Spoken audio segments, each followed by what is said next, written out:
திவ்ய தேசங்களில் ஒன்றான அகோபிலம் என்ற ஆந்திராவில் அமைந்துள்ள கஷேத்திரத்தை பற்றி பார்க்கலாம். தன் பக்தன் பிரகலாதனுக்காக நரசிம்மர் ஹிரண்யகசிபை அழிக்க வெளிப்பட்ட தூண் இங்குதான் அமைந்திருக்கின்றது.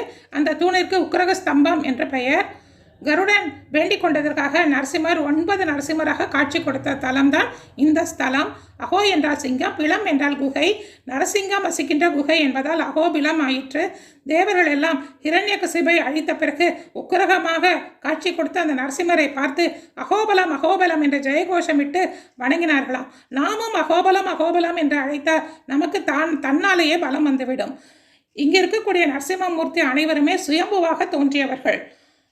ராமபிரான் சீதை கிடைப்பதற்காக இங்கு மலை அடிவாரத்தில் இருக்கக்கூடிய ஜெயஸ்தம்பத்தை வணங்கினார். சீதை கிடைத்தார் என்பது நமக்கு தெரிந்த செய்தி. மேலும் ஸ்ரீனிவாச பெருமாளும் பத்மாவதி தாயாரும் திருமண கோலத்தில் வந்து இங்கு சேவித்தார்கள்.